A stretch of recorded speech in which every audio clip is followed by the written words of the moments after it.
A black employee breaks down in the break room after another vicious insult.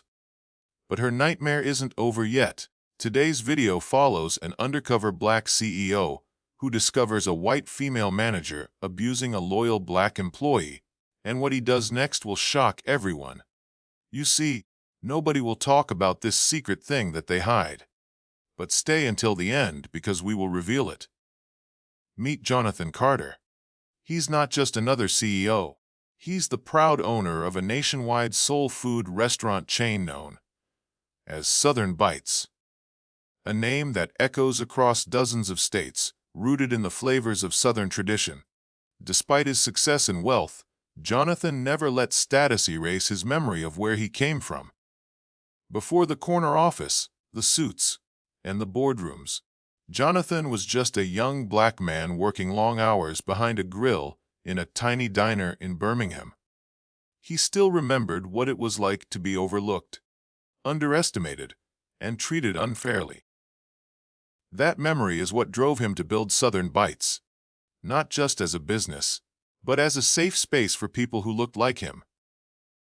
A place where customers would feel at home, and employees could feel respected and seen. But as his empire grew, so did his distance from the kitchen floors and breakroom conversations. Whispers about mistreatment had begun to reach his ears. Anonymous complaints, exit interviews full of hurt and frustration, and a recent customer comment about a scene witnessed in the Atlanta branch, where a long-time employee was reportedly berated publicly by a manager, was the final straw. Jonathan knew what he had to do. Rather than send someone else to investigate, he decided to step into the fire himself. He shaved his signature beard, wore thick glasses, and changed his posture. He introduced himself as Mike, the newest trainee eager to learn the ropes. No cameras, no corporate entourage, just a humble notepad and the will to see the truth for himself. The Atlanta location was one of the busiest in the chain. Nestled in a bustling neighborhood, the smell of fried catfish and sweet cornbread filled the air.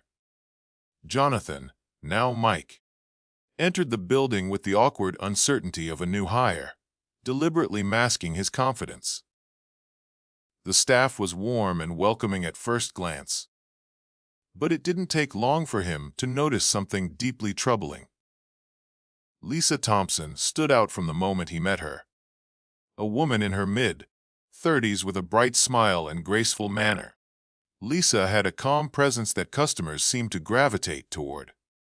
She greeted regulars by name, remembered orders by heart, and took pride in the little things. Straightening menus, wiping tables with care, making sure orders were double-checked. Yet, despite her excellence, Lisa was being treated like she was invisible, or worse, like she was a problem. The manager on duty was a white woman named Karen White. With stiff posture and clipped speech, she spoke to most of the staff with professional distance. But when it came to Lisa, her tone would shift, sharp, cold, dripping with condescension. One afternoon, Lisa helped a family of 6 get seated during a busy lunch rush, balancing extra menus and drink orders without hesitation. The customers were clearly impressed. But when Karen walked by, she muttered loud enough for the whole team to hear. "If you spent as much time working as you do chatting, maybe you'd actually be good at your job." The room went silent. Lisa looked down but said nothing. Jonathan felt a knot twist in his stomach. This wasn't a one-time moment. It became a pattern. Over the next few days, he witnessed Karen nitpick everything Lisa did, correcting her tone with customers, questioning her time on the clock, even accusing her of intentionally taking long bathroom breaks. When other employees made mistakes, they were corrected quietly or given a second chance.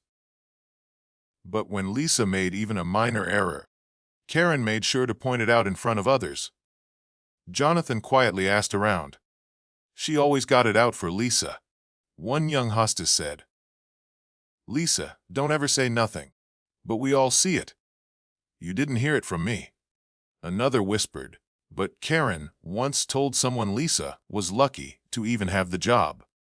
That night, Jonathan sat in his hotel room, unable to sleep. He thought about his mother, who had worked as a cleaner in restaurants where she was treated like dirt. He thought about all the promises he made when he started Southern Bites to protect workers like Lisa, and he thought about the quiet pain he saw in Lisa's eyes every time she was spoken to like she didn't matter. There is a secret thing they hide about workplace racism.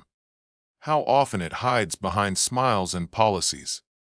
But stay with us, because the next morning, Jonathan decided it was time to act. He walked into the store as Mike again, but this time, he planned to end his shift with the truth. It was a Saturday rush when it all unfolded. The store was full, orders were piling up, and tensions were running high. Lisa, as always, kept her cool, directing newer staff and helping smooth over a late delivery. But just as things began to settle, Karen stormed to the counter and accused Lisa of misplacing an order ticket. "This is the third time this week," she snapped in front of customers. "Do you even care about this job?" Lisa calmly explained that the ticket had been handled and the kitchen already had the order. Karen didn't care. "You know what? Go take your break. Actually, don't come back until you learn how to do your job." Jonathan stood up. "That's enough." Karen turned, confused. "Excuse me." Jonathan took off his glasses, pulled off the ball cap, stood up tall in his full height. A few employees gasped. "My name is Jonathan Carter. I'm the CEO of this company," he said, voice firm but calm. "And I've seen everything I need to see." Karen froze. "You've created a toxic environment in this restaurant," he continued. "You've disrespected a loyal employee who should be training others, not being bullied by her manager." Everyone stood still. Customers watched. Staff held their breath. You see, nobody ever talks about the way racism looks when it wears a company badge. But we will. Karen tried to interrupt. "I didn't mean." Jonathan raised a hand. "You've said enough." He turned to Lisa. "Lisa, I owe you an apology. This company should have protected you, and starting today, we will." There was silence. Then someone in the back clapped. A second followed. Within moments, the store erupted in applause. Lisa's eyes welled with tears. Not from shame this time, but from the rare, powerful feeling of finally being seen. Later that week, Karen was suspended pending an HR investigation. Lisa was offered a promotion to assistant manager and asked to help train new employees across the region. But more importantly, Jonathan launched a company-wide audit to uncover other hidden pockets of injustice. Because this wasn't just about one restaurant. It was about a culture he was determined to fix. And from that day on, Jonathan no longer just ran Southern Bites from a distance. He returned to the floor every month, going undercover, listening, learning, and making sure no one else would have to suffer in silence. This is how you lead, with your eyes open and your heart grounded in justice. Jonathan Carter had seen enough to know something was deeply wrong. Every day at the Atlanta branch of Southern Bites, he clocked in under the name Mike, quietly blending in with the staff. Though he moved like a rookie, his eyes were wide open. He wasn't there to train. He was there to listen and learn the truth about how his people were being treated when no executives were around to watch. And over just a few days, a disturbing pattern began to show itself. Lisa Thompson was being targeted. Karen White, the store's general manager, didn't just correct Lisa. She cut her down. When dishes piled up, she barked orders at Lisa, even though others were standing nearby doing nothing. When the restaurant got slammed, Karen would shift the hardest tasks onto Lisa's shoulders, doubling her sections, sending her to clean the grease trap, making her stay late to close. And the worst part was how she dressed it up to look like leadership. "She's the only one I trust to handle it," Karen would say with a fake smile. But everyone knew the truth. Jonathan noticed how the other workers responded. They avoided eye contact when Karen went off. They never stepped in. There was a shared silence, a mix of fear and resignation. Karen controlled the schedule. Karen could fire people. Karen had power, and she used it like a weapon. Then came the afternoon that changed everything. The lunch rush had just ended. Customers were slowly trickling out, and the staff was wiping tables and restocking silverware. Lisa, calm as always, moved efficiently from task to task. One customer had left a tray at the edge of a table, and in the shuffle, it had been missed during cleanup. It wasn't a big deal. A hostess noticed it moments later and cleared it away. But Karen saw it and turned it into a public takedown. Lisa, she snapped, her voice slicing through the quiet dining room. Are you blind or just lazy? Jonathan looked up from where he was rolling silverware. He saw Lisa freeze, her back stiff. Karen walked toward her, arms crossed. You let that tray sit there for how long? 2 minutes. 3. This is not your living room. This is a professional environment. Lisa opened her mouth. I thought the front. Karen cut her off. No. Stop. You're always making excuses. Honestly, I don't know why I even let you stay up front.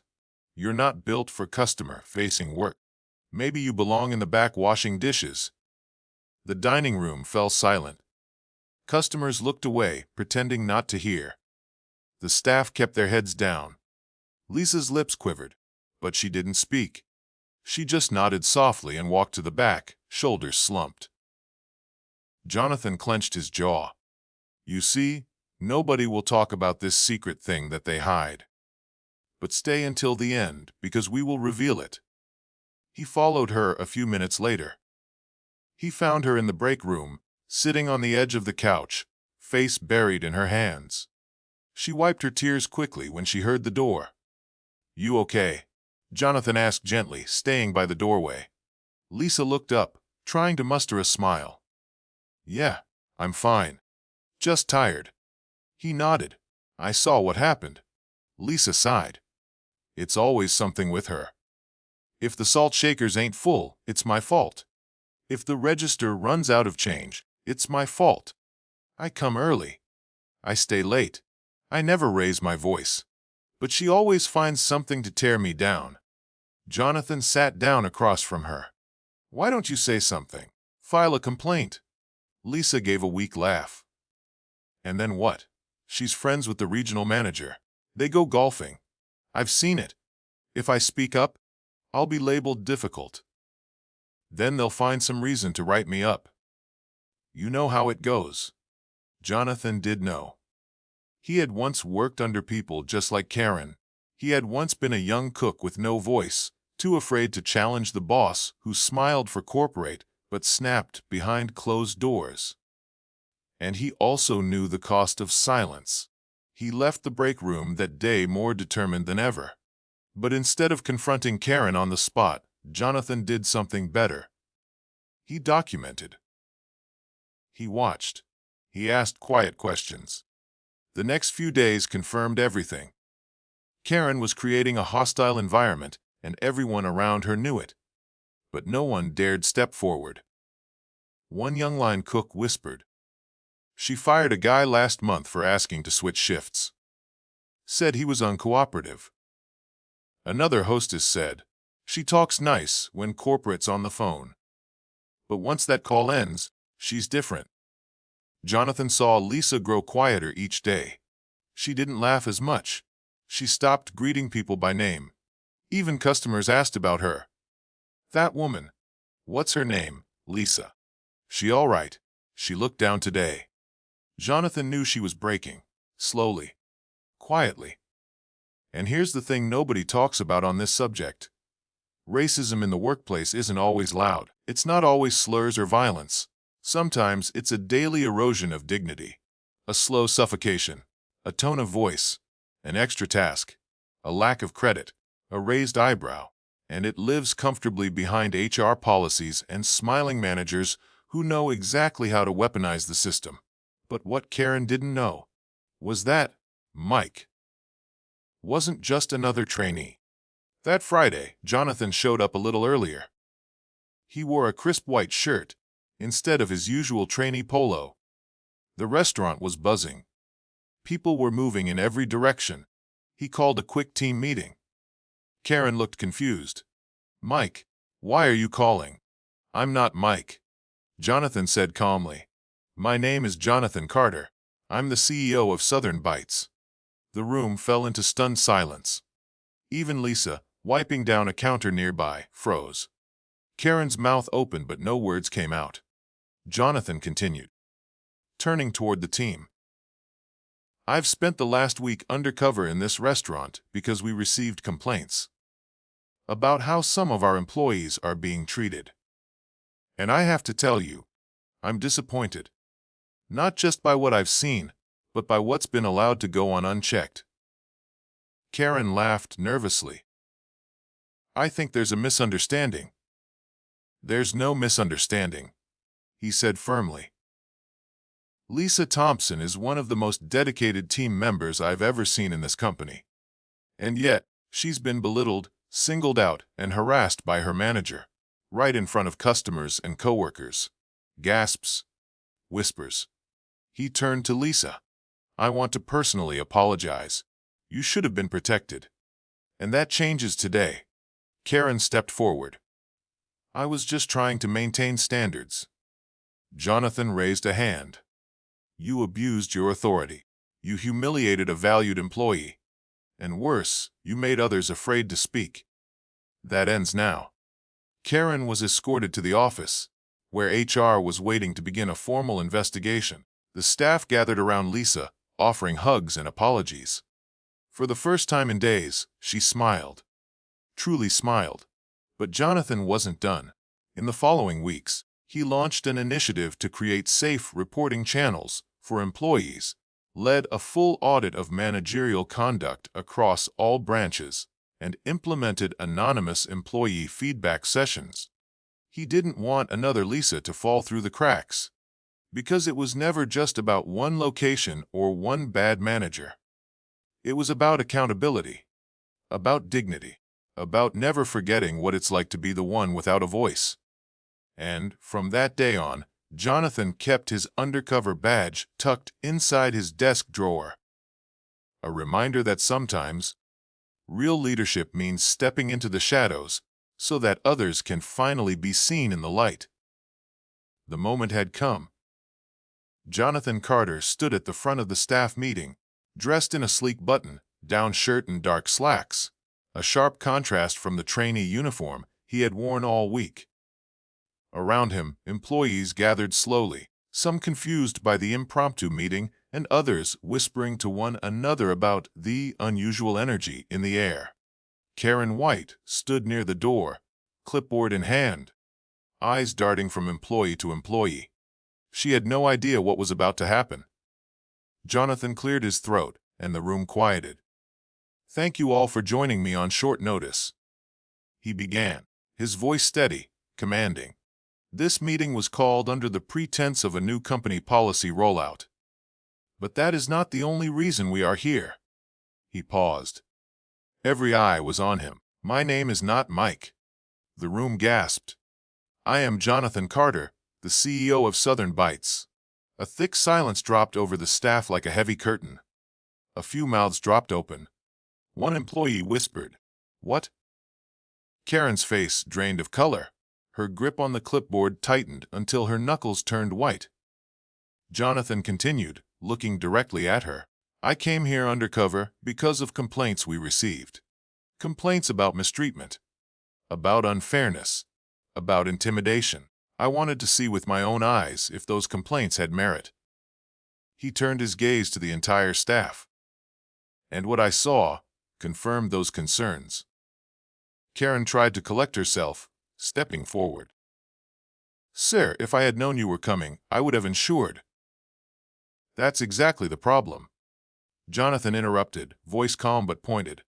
"Respect and professionalism should not depend on who's watching. Leadership isn't about managing up for appearances.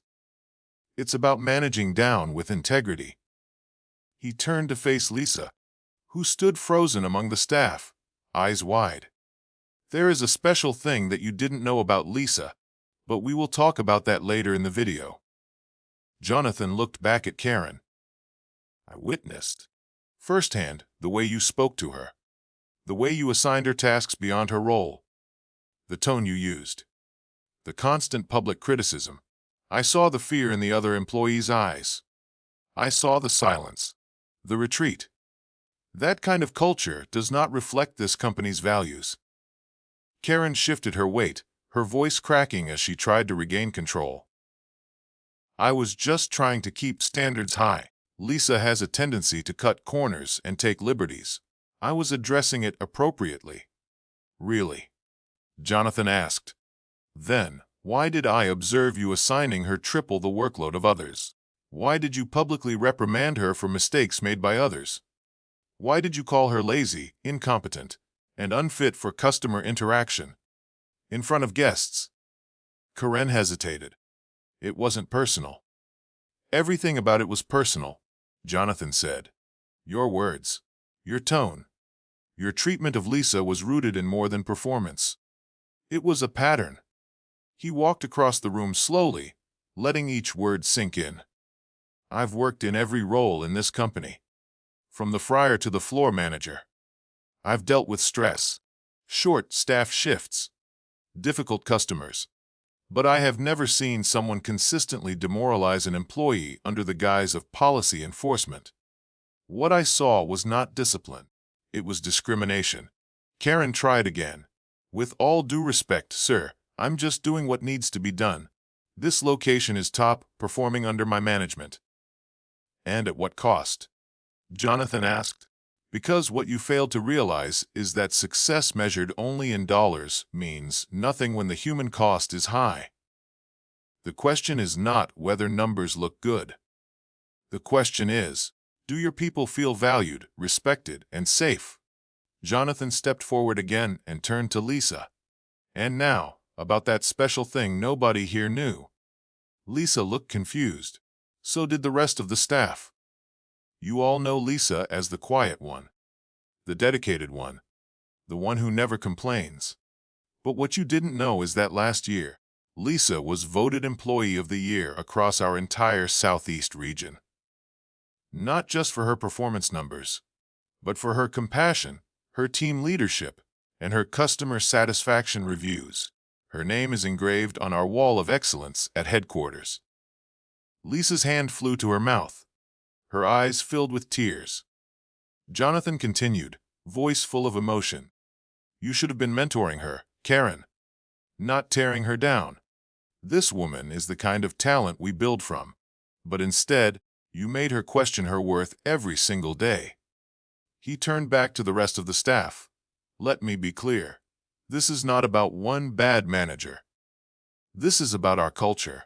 Every one of us has a responsibility to speak when we see injustice, to protect our teammates, to lead with integrity. Karen looked toward the exit, her voice small now. So what happens next? What happens next is accountability, Jonathan said. HR has already been briefed. A full investigation is underway. You'll be placed on administrative leave immediately pending that review. The staff remained silent, stunned. But this isn't just about discipline, Jonathan added. It's about change. Starting today, we are launching a company-wide initiative to audit workplace culture across all branches.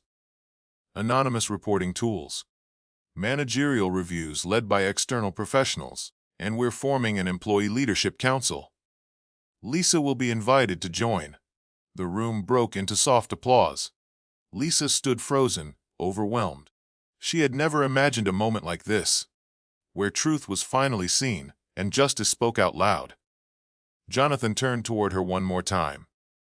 You deserved better. And I promise you, from now on, you will have it. Lisa nodded, trying to find the words, but emotion overwhelmed her. For the first time in a long time, she felt seen. Not just as a worker, not just as another face, but as a person who mattered. And outside the glass walls of that Atlanta branch, the city moved on. unaware that inside, a revolution had begun, one that started not with angry protests or bold headlines, but with one man, a name badge, and the courage to do what was right. Jonathan had gone undercover to fix a problem, but in the process, he did something far greater. He reminded everyone watching that real leadership starts with listening and ends with action. Jonathan Carter, the CEO of Southern Bites, stood before his staff, the weight of recent revelations pressing heavily upon him. The atmosphere was tense, the room silent as he prepared to address the misconduct he had witnessed firsthand. Turning to Karen White, the manager responsible for the discriminatory behavior, Jonathan's voice was firm. "Karen, your actions have been unacceptable and are in direct violation of our company's core values. Effective immediately, you are suspended pending a thorough investigation. Additionally, you will be required to undergo mandatory diversity and inclusion training to address these serious issues."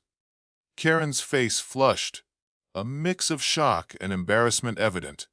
She opened her mouth, perhaps to protest, but Jonathan raised a hand to halt her. "This is not a discussion.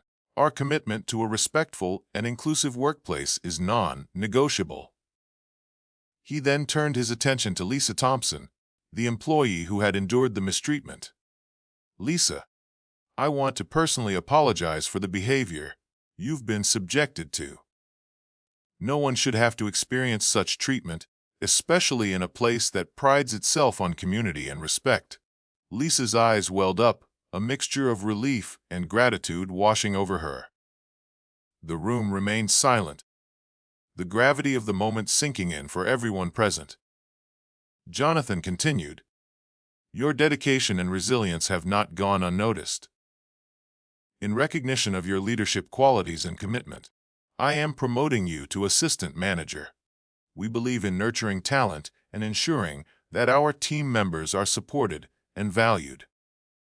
A spontaneous round of applause erupted from the staff, the tension in the room dissipating as smiles and nods of approval spread among them. Lisa, overwhelmed, managed to say, "Thank you, Mr. Carter. I won't let you down." Jonathan nodded. "I have no doubt about that. Let's work together to ensure that Southern Bites remains a place where everyone feels respected and empowered." The meeting concluded with a renewed sense of purpose among the staff, a collective commitment to uphold the values that Jonathan had so passionately reinforced. Jonathan's undercover experience sheds light on the hidden injustices within his company.